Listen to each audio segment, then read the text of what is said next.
ராதே கிருஷ்ணா. சம்ஸ்கிருதம் லாங்குவேஜில் பேசிக் informations part 4 பார்க்க போகிறோம். இதில் அயோகவாகா அப்படிங்கிற ஹெட்டிங்கில் வந்த 4 விஷயத்தில் 3 விஷயம் பார்த்தாச்சு. நெக்ஸ்ட் அப்படின்னு சொல்லக்கூடிய அனுஸ்வாரகா, அனுஸ்வரம், அதை பார்க்க போகிறோம். இதோட சிம்பிள் ஒரு புள்ளி வடிவத்தில் லெட்டர் மேலே இருக்கும். ஃபார் எக்ஸாம்பிள், அ மேலே புள்ளி வச்சா அம், க மேலே புள்ளி வச்சா கம். அயோகவாகால விசர்க்கம் பார்த்தோம். அந்த விசர்க்கம் ஹ இஹ் அப்படின்னு உச்சரித்தாலும் அவர்கீய விஞ்சனாஸில் வர ஹகாரம் அப்படிங்கிற அந்த லெட்டருக்கும் விசர்க்கத்துக்கும் எந்த தொடர்பும் இல்லை. ஆனால் இந்த அனுஸ்வரத்துக்கும் மகாரம் ப ப ப ப மா பார்த்தோம் இல்லையா, அதுக்கும் தொடர்பு இருக்குது. எப்படின்னா, இந்த மகாரம் எந்தெந்த சூழ்நிலையில் மகாரமாகவே இருக்குது, எப்பப்பெல்லாம் அனுஸ்வரமாக மாறுறது அப்படிங்கிறது தான் விஷயம். ஒரு சென்டென்ஸோட முடிவில் மகாரம் வந்தால் அதை மகாரமாக தான் போடணும். மாங்கிற லெட்டர் எழுதி கீழே ஹலன் போடணும். எக்ஸாம்பிள், ராமம் பஜே ஷியாமளம். ஷியாமளம் அப்படின்னு முடிச்சிட்டோம், அதனால அது மகாரம் வித் ஹலன் தான். இந்த மகாரத்தை தொடர்ந்து உயிர்மெய் எழுத்து வந்ததுன்னா அது அனுஸ்வரமாக மாறும். இந்த சென்டென்ஸ்லேயே ராமம் பஜே இந்த 2 வார்த்தையும் எடுத்துட்டோம்னா ராமம்ல வர இம்மை தொடர்ந்து ப அப்படிங்கிற உயிர்மெய் எழுத்து வரதுனால ராமம்ல இருக்கிற அந்த இம் அனுஸ்வரமாக மாறும். அது எப்படி போடணும்னா, ரா மா போட்டு அந்த மா தலையிலேயே புள்ளி வச்சிட்டோன்னா ராமம்னு ஆயிடும். அடுத்தது மகாரத்தை தொடர்ந்து உயிரெழுத்துக்கள் வந்தால் அது மகாரமாகவே தான் இருக்கும், அனுஸ்வரமாக மாறாது. எக்ஸாம்பிள், ராமம் ஆஹ்வயதி. இங்கே ராமம் அப்படிங்கிற மகாரத்தை தொடர்ந்து ஆ அப்படிங்கிற உயிரெழுத்து வரதுனால ராமம் அந்த எண்டில் இருக்கிற வந்து மகாரம் போட்டு ஹலன் தான் வரும். இது வரைக்கும் மகாரம் எப்போ அனுஸ்வரமாக மாறுறது அப்படிங்கிறதெல்லாம் பார்த்தோம். அனுஸ்வரம் எங்கே வந்தாலும் அப்படின்னு உச்சரிக்கணுமானா கிடையாது. அதுக்கு அடுத்து என்ன லெட்டர் இருக்கோ அதுக்கு தகுந்த மாதிரி தான் அதை உச்சரிக்கணும். வர்க்கீய வஞ்சனானியில் வந்த எந்த லெட்டருக்கு முன்னாடி அனுஸ்வரம் வந்தாலும் அந்தந்த வர்க்கத்தோட அனுநாசிக்காவா அந்த அனுஸ்வரத்தை உச்சரிக்கணும். ஃபார் எக்ஸாம்பிள், கரணம், காரணம், கர்த்தா. இப்போ க வர்க்கத்தோட அனுநாசிகா என்ன? ங. அதனால கரணங் காரணங் கர்த்தா, அந்த அனுஸ்வரமான இம் இங்கா மாறும். இது சென்டென்ஸில் வந்தாலும் சரி, வேர்டிங்கில் வந்தாலும் சரி, இப்படி தான் உச்சரிக்கணும். அடுத்தது, ச வர்க்கத்தில் எந்த லெட்டருக்கு முன்னாடி அனுஸ்வரம் வந்தாலும் அதோட அனுநாசிகாவான ஞா அப்படி தான் உச்சரிக்கணும்.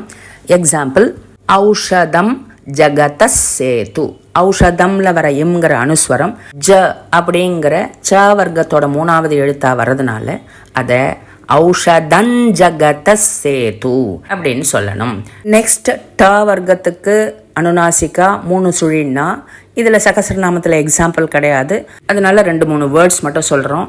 கண்டா, கண்டம், அகண்டம். இப்படி ட ட இதுக்கு முன்னாடி அனுஸ்வரம் வந்தால் 3 சுழியின் அப்படி உச்சரிக்கணும்.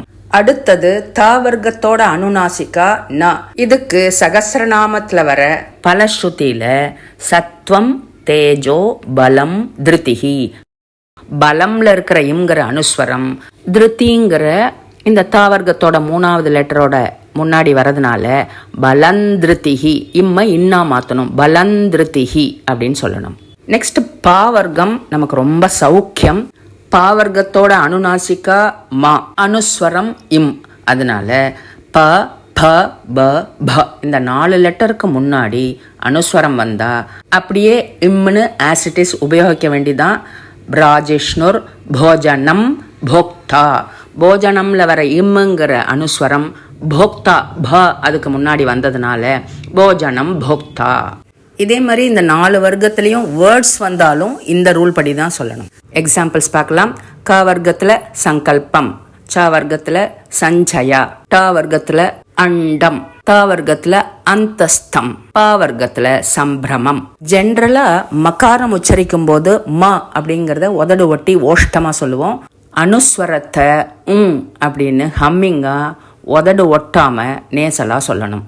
ய ல வ இந்த 3 லெட்டருக்கு முன்னாடி அனுஸ்வரம் சென்டென்ஸில் வந்தாலும் சரி, வேர்டில் வந்தாலும் சரி, ஈய ல உவ் அப்படின்னு உதடு ஒட்டாமல் நேசலாக சொல்லணும். சம்யம் அது சையம்னு சொல்லணும். அதுக்கு தான் சம்யுக்தாட்சரம் சொல்லும் போதே சம்யுக்தாட்சரம் அப்படின்னு சொல்லி அலர்ட் கொடுத்துருந்தோம், இந்த இடம் வரும்போது புரியணுங்கிறதுக்காக. சம்லக்னஹா சல்லக்னஹா, சம்வத்சரம் சௌவத்சரம், யாவை இன்னொரு ஈ சேர்த்து சொல்லணும், லாவை இன்னொரு இல் சேர்த்து சொல்லணும், வாவை இன்னொரு இவ் சேர்த்து சொல்லணும், அவ்வளோதான். இப்போ மீதி அவர்கியத்தில் இருக்கக்கூடிய ர, சிவனுக்கு வர ஷ, ச, ஹ, ஷ, இந்த 5 லெட்டருக்கு முன்னாடி அனுஸ்வரம் வேர்டில் வந்தால் எல்லாத்தோடையும் இவ் சேர்த்து சொல்ல வேண்டியதுதான். இதுக்கு எக்ஸாம்பிள்ஸ் பார்க்க போகிறோம். சம்ரக்ஷணா சௌரக்ஷணா, சம்ஷய சௌஷய. இதுக்கப்புறம் 2 வருது, ரொம்ப இன்ட்ரெஸ்டிங்காக இருக்கும். கம்ச கௌச, சிம்ஹ சிம்ஹ. நமக்கெல்லாம் கம்ச சிம்ஹ இப்படின்னு சொன்னாதான் திருப்தியாக இருக்கும். ஆனால் ரூல் படி கௌச சிம்ஹ இப்படி தான் சொல்லணுங்கிற. தம்ஷ்ட்ரா தௌஷ்ட்ரா. அடுத்தது இந்த ர ச ஷ ஷ ஹ, இந்த 5 லெட்டருக்கும் முன்னாடி அனுஸ்வரம் சென்டென்ஸில் வந்தால் ஆஸ் இட் இஸ் அப்படின்னு உச்சரிக்க வேண்டியதுதான். எக்ஸாம்பிள்ஸ்: சத்வம் ரஜஸ்தம இதி. சத்வம்ல வர இம்ங்கிற அனுஸ்வரம் ர, ரஜஸ்தமல வர ராக்கு முன்னாடி வந்ததுனால சென்டென்ஸில் அப்படியே ஆஸ் இட் இஸ் சத்வம் ரஜஸ்தம இதி. அடுத்தது ஏவம் சதத யுக்தாயே. சங்கிற லெட்டருக்கு முன்னாடி வந்த ஏவம்ல இருக்கிற அனுஸ்வரம், அது பகவத்கீதை ஸ்லோகம் நமக்குலாம் தெரியும். ஏவம் சதத யுக்தாயே அப்படின்னு சொல்லுவோம். அடுத்தது சிவனுக்கு வர ஷாக்கு முன்னாடி அனுஸ்வரம் வந்தா பரோபகாரம் இதம் ஷரீரம். இதம் ஷரீரம், இதம்ல வர இம்முங்கிற அந்த அனுஸ்வரம் ஷாக்கு முன்னாடி வந்ததுனால அப்படியே சொல்ல வேண்டியதுதான். க்ஷயம் ஹம்சாம், ஹாக்கு முன்னாடி வந்தாலும் அப்படியே சொல்ல வேண்டியதுதான். நெக்ஸ்ட் குணம் ஷஷ்டகா, ஷ அதுக்கு முன்னாடி வர அனுஸ்வரத்தை அப்படியே இம்னு சொல்ல வேண்டியதுதான். ஓவராலாக பார்க்கும்போது ர ச ஷ ஷ ஹ ப ப ப ப, இந்த 9 லெட்டருக்கு முன்னாடி அனுஸ்வரம் வந்தால் ஆஸ் இட் இஸ் அப்படியே சொல்லிட வேண்டியதுதான். அது நமக்கு கொஞ்சம் ஆறுதலாக இருக்குது, நம்ம அப்படி தான் படிச்சுட்டு இருக்கோம். Generally South Indian way of சாண்டிங்கில் இதெல்லாம் நம்ம பார்க்குறதே இல்லை, எல்லாத்துக்குமே இம் தான் சொல்கிறது. ஆனால் இப்போ படித்ததுனால நம்ம சாண்டிங் பண்ணும்போது நம்மளால் என்ன முடியுமோ அதை இம்ப்ளிமெண்ட் பண்ண ட்ரை பண்ணுவோம். நேட்டிவ் சான்ஸ்கிரிட் பர்சன்ஸ், பாடசாலையில் படித்த குழந்தைகள், சம்ஸ்கிருதத்தில் எக்ஸாம்ஸ்லாம் எழுதினவா, அவளுக்கெல்லாம் இது நன்னா புரியும்.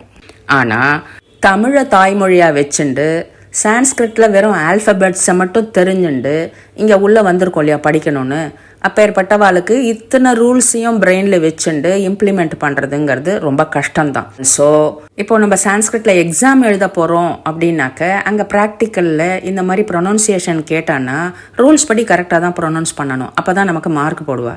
ஆனால் நம்மளை பொறுத்த வரைக்கும் ஸ்ரீமத் பாகவதத்தை பாவத்தோட பக்தியோட கொஞ்சம் ரூல்ஸில் இருக்கிற மாதிரி படித்து தான் கிருஷ்ணன்ட்ட நம்ம மார்க் வாங்கி ஆகணும். இந்த பார்ட்டில் அனுஸ்வரம் ரூல்ஸ் எல்லாம் ஓரளவுக்கு எக்ஸ்பிளைன் பண்ணியிருக்கோம்.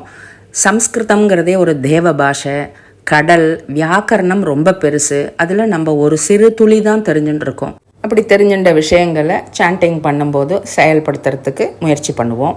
நெக்ஸ்ட் பார்ட் 5ல் கொஞ்சம் சந்தி ரூல்ஸ், அதாவது புணர்ச்சி விதிகள், அதை கொஞ்சம் தெரிஞ்சுட்டு இந்த சீரீஸை நம்ம பூர்த்தி பண்ண போகிறோம். ராதே கிருஷ்ணா.